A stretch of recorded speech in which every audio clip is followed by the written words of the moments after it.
Okay, so thank you for that introduction. That was lovely. One of the things that I've been doing during the pandemic is reading stories out loud to children. It is part of the therapeutic process that I've been working on with them. While confined indoors with no end in sight to this deadly airborne disease and having their reality in a complete sense of chaos and upheaval around them, it was a very, very incredible grounding experience for these children. I found that connecting with certain pieces of literature is something that allowed them to time travel. They were able to embody a character's life and landscape. They were able to escape from this dreadful, scary story that they found themselves in. Even if it was for those 45 minutes alone. And that, I feel, is akin to magic. So I feel as now we are slowly shedding our pandemic skins and getting back into the way things were, it is very fitting for me to also share a story with you, and one that is very close to my heart. I read it when I was 16, and it was written in 1973, and it is still incredibly relevant today. The author of this story is Ursula Le Guin, and the story is called The Ones Who Walk Away from Omelas. The city of Omelas is described as a utopia, a glorious and splendid city that is bursting with happiness, abundance, beauty, and joy, where the cultured citizens all live in harmony and have communal resources. Even though we're not told the specifics of the socio-political setup in Omelas, we know that there is no monarchy, no ruling elites, no religious clerics, no soldiers, and no slaves. It is described as an apex of civilization, and the story unfolds on the first day of summer, when the city is going to celebrate itself with festivities and parades. It almost sounds unreal, because the city was described with the most utmost perfection. And even the unreliable narrator in the story asks you all to question its existence, till they reveal one very dark secret that the city holds. So you see, in order for Omelas to be the city that it is, in order for all its perfection, success, and glory, and the lives of the citizens to remain ideal, there is one unspeakable, abominable atrocity that exists. In a windowless basement, in one of the most beautiful buildings in the city, is an imprisoned child. Not more than 10 years old, but it looks 6. It has been tortured, kicked, beaten, brutalized. It is living naked and being fed cornmeal and water in dog bowls. We don't know what the gender of this child is. It has been malnourished beyond recognition. It used to cry for its mother, and it used to scream, "Let me out! I'll be good," and try and scratch at the door that was always locked. Soon it lost its language, it lost its words, and all it does now is just whimper. So in order for the crops to grow, in order for the city to remain prosperous, for the sake of the health and education and opportunities for the citizens of Omelas, this one child cannot be shown a single act of kindness. This one child cannot even be, the thought of him being freed should not even enter anyone's mind, because if it does, it will lead to the destruction and downfall of Omelas. Does that sound familiar to anyone? And I'll tell you why I'm asking that. Because I want to talk about the systems in place today and how they have failed us. I want to talk about the cost of happiness at the expense of the oppression of the others. I want to speak about our lack of empathy as individuals and as a collective, especially now more so in the pandemic. I want to speak about a status quo, the way things are, that are incredibly cruel at their core. It is now time, more than ever, to question what we have been conditioned into believing are absolute truths, and to know that we can exist outside of our conditioning.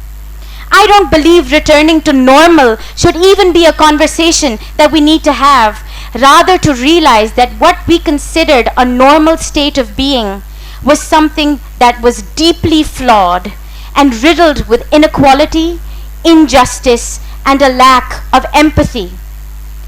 So my introspective journey really crystallized during the pandemic, when stripped of all the things we were programmed into believing brought us joy, and really one was left to question one's own purpose. It became clearer that everything that made us happy were things based in consumerism, whether it be eating out, whether it be purchasing something, socializing, going to a gig or movies or traveling. Everything is so tightly woven into the capitalistic web that we are all stuck in. And when it crumbled before us, we felt we were left with nothing. I still speak from a place of privilege where I was able to keep my job and had food on my table. But what about those who went hungry when the world shut down? Which system was in place to ensure their safety, their health, and their basic necessities? I am asking these questions out loud today because they've been playing in a loop in my mind. And the only answer I can give is, currently the way things are, the system that we all subscribe to is wrong. It is not working. It has never been working. And in my opinion, the one crucial element that is missing in this macrocosm is that of empathy, where one has to think about the survival, needs, and emotional and physical well-being of the other as well as themselves. This aspect of community has been missing. And it seems as long as the status quo is only benefiting some of us, why question it? Jis tarah chalta aa raha hai, chalta rahe. But it has been the biggest oppressor to so many. I am standing in front of you today saying, please pay attention to the doubt that trickles into your mind. It will be your greatest teacher. I founded Bullyproof in 2014. So as it was told to you, I practiced law for 5 years and I had just wrapped up my criminal practice, and I decided I wanted to pursue something closer to my heart. And even, by the way, while practicing law, I saw a system that was so rotten, it was so cruel, it was so classist. And what astounded me the most was how those that were incarcerated, the people in prisons, the people in jails, how they were treated in the most inhumane way. And it really got me thinking, when did it all go wrong? When did those who were carrying out all this torture stop becoming humane? When did they give up on empathy and kindness? And it all took me back to one place. It took me back to school. I had seen these social dynamics play out in classrooms, in the school corridors, in the playground, in the van home back from school. And this is why I started this initiative. My aim with this initiative was to raise awareness around the importance of empathy, kindness, and perspective taking in classrooms around Pakistan. I was bullied mercilessly in the 7th grade. So much so that I had a nervous breakdown, and I still carry those scars to date. You know, I talk to these kids about emotional wounds and physical wounds, and I tell them, you know, you might hurt yourself, you might fall, you might scrape your hand or your leg, and it'll bleed, it'll scab, it'll scar, but it will heal. But the thing about emotional wounds is, sometimes they always remain open and bleeding and hurting.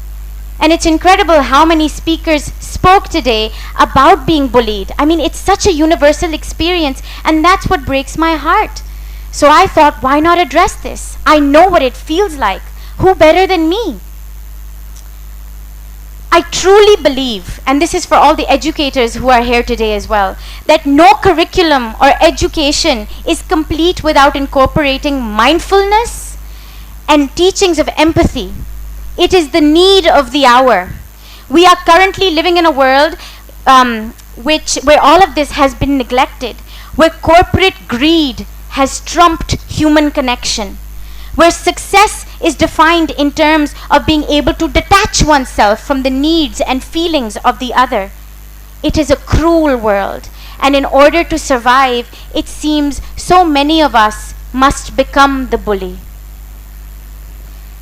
And I want to take a moment to speak about the work that I do, because I truly feel that I have witnessed magic. So in my Bullyproof sessions, there was this one session jahan pe there was an auditorium filled with hundreds and hundreds of girls, about 350 if I'm not wrong. And one of the girls stood up and said that she wanted to take responsibility for the fact that she had been the school bully. That she was the one that all these girls had come up and spoken about. And she said she was sorry. She said, I'm not a monster, but I was going through so much at home, I didn't know where to channel my anger. And you know what those girls did? They ran down those auditorium steps in swarms. They came to that girl on stage. They held her, they hugged her, and they forgave her. I always say my superpower is being able to make a room full of 14-year-old boys cry.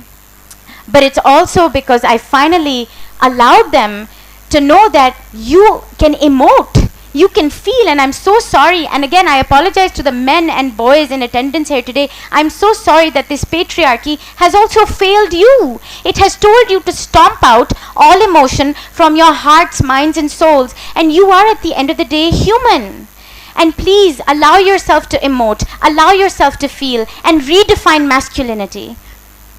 So in this one session, a 14-year-old boy, again, was swarmed and embraced by his peers because he came before them and said, you guys have been calling me a nickname for 10 years and it has broken my spirit. And I laughed with you because if I didn't, I thought I'd lose all of you as friends. But let me tell you, I'm gone. And the way those boys came forward and literally held him and apologized and cried with him. I mean, I think that's the closest thing to magic that I will ever witness in my lifetime. And the most heartbreaking thing of all was when a 10-year-old girl stood in front of her class and said she wanted to kill herself because she said, I feel so ugly. And in that moment I thought, wow, what system have we set up? What unachievable standards of beauty? How toxic are we as a collective that we have convinced a 10-year-old that she should take her own life because she feels she's ugly. But the letters that girl got in those sessions, she got letters filled with love and validation where her peers told her, you are beautiful, mind, body, and soul. She left that session holding hands and being hugged. Creating a space for these children where they were given the warmth and holding that they craved, allowing them to speak without fear of judgment, is what catalyzed these beautiful moments into manifesting. It really is that simple. I truly wonder if these sessions are a consistent ritual in schools, wherein the educators are also provided tools for creating an empathetic classroom environment, where tolerance and diversity are taught as part of every module, where even the parents are included in the conversation and are assisted in addressing any behavioral issues on a home front. What kind of adults would these school-going children become? Imagine the citizens of the world that they would be. And the ability to make this happen lies with us. So let's just go back to Omelas before we wrap up. In Omelas, there is a certain age at which the citizens are finally shown the imprisoned child in the basement. Some are incredibly disturbed by what they see, but they choose to return to their homes and justify the child's suffering as essential. Okay, no, he must be imprisoned in order for me to be free. Some citizens actually go ahead and kick and beat him just to uphold the system that they feel is so sacred. But there are some citizens who witness this atrocity. And as the story goes, they fall completely silent. They walk back to their homes, and some don't even do that. They all eventually walk towards the gates of the city and walk out of Omelas forever. They never look back. And I wonder, these children who are being taught kindness and empathy, will they be the ones who walk out of Omelas? Will they choose to never support a system that upholds the rights of some while destroying the lives of others? Will they stand for what they feel is just, what is right, and will they demand equality? I am standing here today saying, please allow yourself to doubt. Ask yourself difficult questions. Sit with the discomfort as you seek the answers, because that is where our collective evolution lies. And to the ones who choose to be the ones who walk away from Omelas, just know that what lies beyond those gates is absolutely beautiful. The opportunity to live life on your own terms, governed with tolerance, empathy, and kindness, something I truly believe can change the world we live in today. Thank you.